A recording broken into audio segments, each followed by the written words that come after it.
हाँ पापा, हम पहुँच गए हैं हॉस्टल। हाँ हाँ, खा लेंगे पेड़े भी। माँ से कहिएगा हमें उनकी बहुत याद आ रही है। अच्छा पापा, रखते हैं। राधे राधे। अक्षिता अपने घर मथुरा को छोड़ अहमदाबाद के कोकिलाबेन गर्ल्स मेडिकल कॉलेज में MBBS करने आई थी। अक्षिता अपने परिवार की पहली डॉक्टर होने वाली थी और वो इस बात को लेकर काफी उत्साहित भी थी। अक्षिता यूपी के एक साधारण से मिडिल क्लास फैमिली में पली बड़ी एक साधारण सी लड़की थी, जिसने स्कॉलरशिप के दम पर यहाँ एडमिशन लिया था। इसी वजह से इस कॉलेज में पढ़ने वाले रईस बच्चे उसे हीनता की भावना से देखते थे और उसका छुपते छुपाते मजाक भी बनाते थे, जिसमें सबसे आगे थी 2 लड़कियां, मालिनी और नित्या, जो अपने फाइनल ईयर में थी। अक्षिता अकेली टेबल पर बैठे खाना खा रही थी कि अचानक उसे खिड़की के बाहर एक उसी की उम्र की लड़की झूला झूलते हुए दिखाई दी। अक्षिता उसे और ध्यान से देखती कि नित्या और मालिनी उसकी टेबल पर आ उसके खाने की प्लेट को अपनी ओर खींचते हुए बोले, कैसे जूनियर आए हैं इस साल? बिना इंट्रो दिए उन्होंने खाना भी शुरू कर दिया। चल खड़ी हो, इंट्रो दे। गुड आफ्टरनून मैम, मैं Akshita Srivastava, gynaecology first year student, Mathura से। राधे राधे। अच्छा, तो आप मथुरा से हैं? राधे राधे, फिर तो पेड़े भी लाई होंगी। बहुत बढ़िया, शाम को रूम 303 पर आ जाना। अपने सीनियर्स के जाते ही जैसे ही उसने खिड़की के बाहर देखा तो पाया कि झूले पर कोई नहीं था, लेकिन झूला अभी भी उसी रफ्तार से झूल रहा था जब उस पर वो लड़की बैठी थी। मालिनी और नित्या अपने कमरे में बैठ शराब पी रही थी और साथ ही साथ अपने जूनियर्स की रैगिंग भी कर रहे थे। इस कमरे में गर्मी कुछ ज्यादा नहीं है? खैर, अब हमें तो गर्मी की आदत हो गई है, पर तुम्हारी ये हालत मुझसे देखी नहीं जा रही। तो एक काम करो, ऊपर के अपने कपड़े उतार दो और इस बियर का एक सिप ले लो, वो भी बड़ा वाला। अपने सीनियर्स की ये बात सुन लड़कियां दंग रह गईं और उनकी आंखों में अलग सा डर दिखने लगा। अब क्या इनविटेशन देना पड़ेगा? उतारो। नित्या के चिल्लाते ही तीनों लड़कियों ने अपनी शर्ट और कुर्तियां उतार कर रख दी, पर अक्षिता ज्यों की त्यों खड़ी रही। अक्षिता का ये अड़ियल रवैया देख मालिनी खड़ी हुई और उसका गिरेबान पकड़ते हुए बोली, देख लड़की, पीने के बाद अगर कोई मेरी बात न माने ना तो मेरा नशा खराब हो जाता है। या तो अपनी ये शर्ट उतार, नहीं तो क्या ma'am, ragging on campus is illegal. ये सब रोकिए, नहीं तो मैं डीन से इससे पहले कि अक्षिता अपनी बात समाप्त करती, मालिनी ने जबरदस्ती उसका मुंह खोल गिलास में भरी बियर उसके गले के तले उतार दी और इन सब में नित्या ने भी उसका साथ दिया, जो उसके दाएं हाथ को मोड़ रही थी। इतनी बदसलूकी काफी नहीं थी तो दोनों ने उसके नाइट सूट की शर्ट को चीर उसे कमरे से बाहर निकाल दिया और दरवाजा बंद करते हुए बोले, अब जाकर डीन से, PM से, जिससे मनु से शिकायत करना। नित्या की यूं चिल्लाने से हॉस्टल की बाकी लड़कियां भी कमरे से बाहर आ गईं और अपने कैमरे से उसका वीडियो बनाने लगी। अक्षिता अपने हाथों से अपने शरीर को ढकते हुए रोते हुए कमरे की ओर भागी। अक्षिता ने जैसे ही अपना दरवाजा खोला तो पाया कि उसके कमरे में वही लड़की थी जो दोपहर में झूला झूलते हुए दिखाई दी थी। उसने एक सफेद चादर से अक्षिता को ढका और उसे बिस्तर पर बिठाते हुए बोली, मालिनी ने सब किया ना? ये सीनियर्स की तमाशा करने की आदत नहीं जाएगी। मेरी तरफ देखो, कुछ नहीं हुआ है, सब ठीक है। कुछ ठीक नहीं होने वाला है, पूरे कैंपस में सबने मेरी वीडियो। अक्षिता का गला इतना भर चुका था कि उसके मुंह से शब्द भी ठीक से नहीं निकल पा रहे थे, पर उसके कमरे में मौजूद उस लड़की ने उसे भरोसा दिलाते हुए कहा, भरोसा रखो, कल तक सब ठीक हो जाएगा। नित्या, जिसे हर रात सोने से पहले कोल्ड शावर लेने की आदत थी, वो शावर के नीचे हाथ डालकर पानी का तापमान देख ही रही थी कि अचानक उसने चिल्लाते हुए अपना हाथ पीछे खींच लिया, क्योंकि शावर से ठंडे पानी की जगह खौलता हुआ गर्म पानी निकल रहा था। नित्या ने शावर बंद करने की कोशिश की पर पाया कि शावर न केवल बंद हो पा रहा था बल्कि उसमें से खून भी बरस रहा था, जिसे देख नित्या के होश ठंडे पड़ गए और वो तुरंत बाथरूम के बाहर अपने बिस्तर की ओर दौड़ी। पर उसके कमरे में आते ही कमरे की ट्यूबलाइट अपने आप जलने और बुझने लगी और जब आखिरकार ट्यूबलाइट ठीक से जली तो उसने पाया कि उसके बिस्तर पर चूहे और कॉकरोच थे जो धीरे धीरे उसकी ओर बढ़ रहे थे। नित्या इससे पहले कि मालिनी से मदद की गुहार लगाती, उसने पाया कि मालिनी के बिस्तर पर उसका जला हुआ शव पड़ा था, जिसे देख वो इतना जोर से चिल्लाई कि पूरा हॉस्टल उसके दरवाजे पर आ खड़ा हुआ। मालिनी जो हॉस्टल के बाहर सिगरेट पी रही थी, नित्या की चीख सुन कमरे की ओर दौड़ी और लड़कियों की भीड़ से गुजरते हुए अपने कमरे में पहुंची तो पाया कि नित्या तौलिया पहन एक कोने में दुबक कर बैठी थी और डर के मारे थर थर कांप रही थी। नित्या ब्रो, तू ठीक तो है ना? तू जिंदा है, पर तेरी बॉडी बेड पर जली और शावर में खून। मालिनी ने जैसे ही शावर में जाकर देखा तो पाया कि सब कुछ सामान्य स्थिति में है। जमीन पर पानी के सिवा कुछ नहीं था। मालिनी भी असमंजस में थी कि ये सब क्या हुआ। बहरहाल उसने हॉस्टल की बाकी लड़कियों को अपने कमरे से बाहर निकाला और नित्या को संभालते हुए बिस्तर पर बिठाया, इससे बेखबर कि उसके कमरे में अभी भी कोई था। मैंने कहा था ना, कल तक सब ठीक हो जाएगा। वैसे मेरा नाम रोहिणी है और तुम्हारा अक्षिता? हाँ, वैसे कल जो नित्या के साथ हुआ वो काफी गलत था। बेचारी अभी भी ट्रॉमा में है। ट्रॉमा? और इन लोगों को रैगिंग करते टाइम तो इन्हें ये सब याद नहीं आता कि किसी दिन इनकी ये हरकतें किसी की जान लेकर छोड़ेंगी। अगर तुम बुरा ना मानो तो क्या मैं एक बात पूछूं? रोहिणी, क्या तुम trans? Yes, I am a transgender. पर तुम चिंता मत करो, मुझे तुम पर कोई क्रश नहीं है।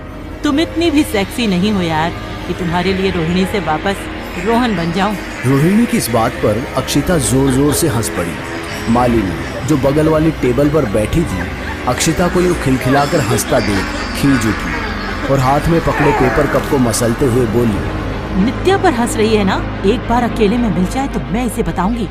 अक्षिता अभी अपने हाथ धो ही रही थी कि अचानक मालिनी पीछे से आई और अक्षिता का सर सामने शीशे पर दबाते हुए बोली, बहुत मजा आ रहा था ना नित्या की कंडीशन पर हंसते हुए?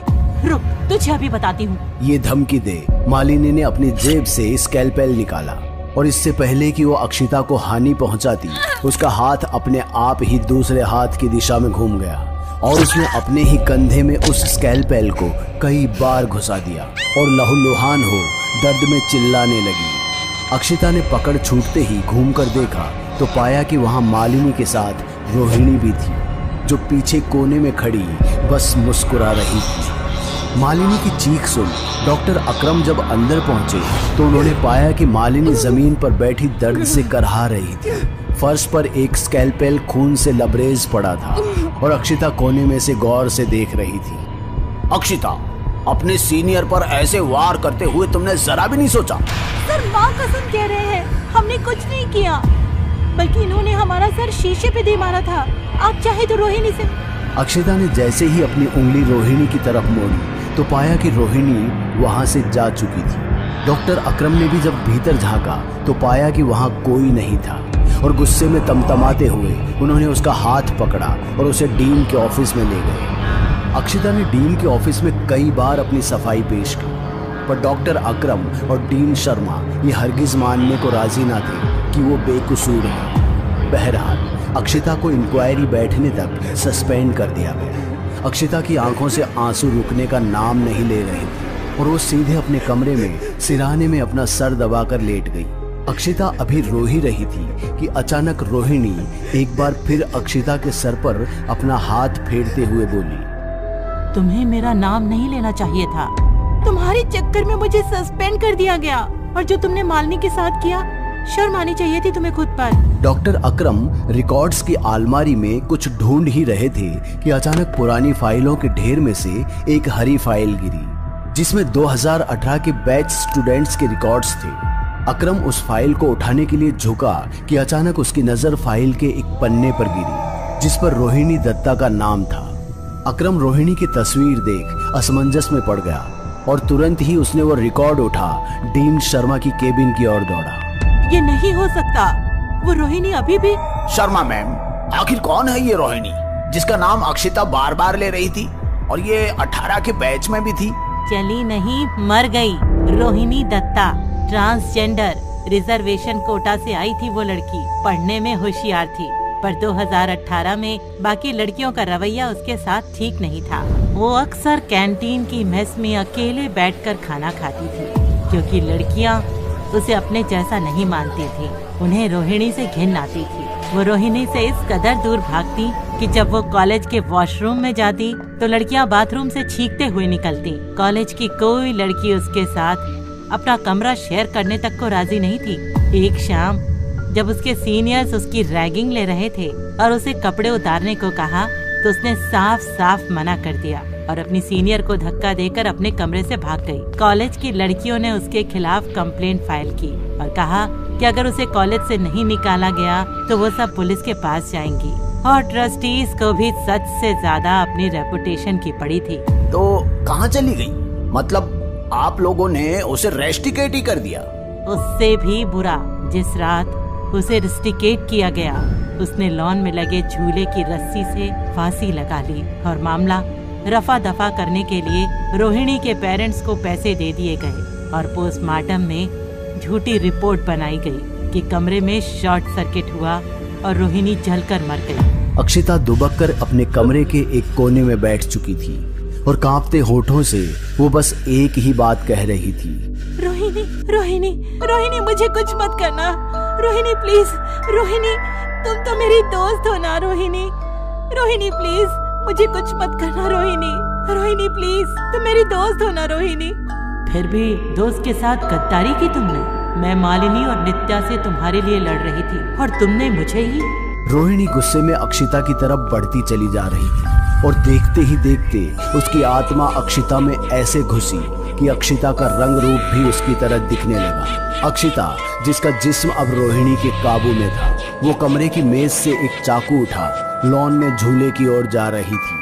डीन और डॉक्टर अकरम में अभी बहस चल ही रही थी कि अचानक नित्या, जिसकी हथेली खून से लहूलुहान थी, दौड़ते हुए केबिन में पहुंची और डीन शर्मा के पैरों में पड़ते हुए बोली, डीन सर, वो अक्षिता अभी लॉबी से जा रही थी। मैंने उसे सॉरी बोलने के लिए रोका तो उसने मुझे और वो रुकी नहीं। बदली आवाज में बस यही कहती जा रही थी कि आज मैं अक्षिता को सूली पर चढ़ा दूंगी। डीन सर प्लीज कुछ कीजिए सर। नित्या के बस इतना कहने की देर थी। डीन शर्मा और डॉक्टर अकरम तेजी से लॉन की ओर भागे।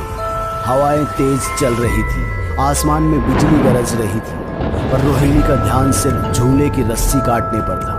वो रस्सी काटने में इस कदर मगन थी कि उसे पता ही नहीं चला कि कब डॉक्टर अकरम और डीन वहां आकर खड़े हो गए। डॉक्टर अकरम, जो उसके हाथ से चाकू छीनने की कोशिश कर रहे थे, रोहिणी ने उन्हें भी नहीं बख्शा और अपने एक हाथ से उन्हें उठा पास के बरगद के पेड़ पर दे मारा। इससे पहले कि रोहिणी डीन को नुकसान पहुंचाती, डीन शर्मा ने अपने हाथ जोड़े और अपना सिर झुकाकर उससे कहने लगी, रोहिणी रोहिणी रोहिणी, देखो तुम्हारे साथ जो कुछ भी हुआ उसकी सारी जिम्मेदारी मैं लेती हूँ। चाहो तो मेरी जान ले लो पर इन बेचारों को बख्श दो। आपकी अब जिम्मेदारी लेने से क्या होगा? मेरे माँ बाप ने तो मेरी चिता तक नहीं जलाई और मेरी मौत से सिर्फ पैसा कमाया। कम से कम आप तो कुछ कर सकती थी। मेरी क्या गलती थी कि मैं अंदर से लड़की थी और बाहर से शायद मेरी ही गलती है। क्यों पैदा किया भगवान ने मुझे ऐसा? गलती तुम्हारी नहीं रोहिणी, समाज की है, जो सिखाता तो है कि भेदभाव मत करो पर इंसानों में खुद भेदभाव करता है। मैं तुम्हें तो वापस नहीं ला सकती पर मैं वादा करती हूँ रोहिणी कि कुछ ऐसा जरूर करूँगी जिससे रैगिंग और ये रेसिस्ट बिहेवियर हमारे हॉस्टल और कॉलेज कैंपस पर कभी दोबारा न दोहराया जाए। क्या करेंगी आप ऐसा?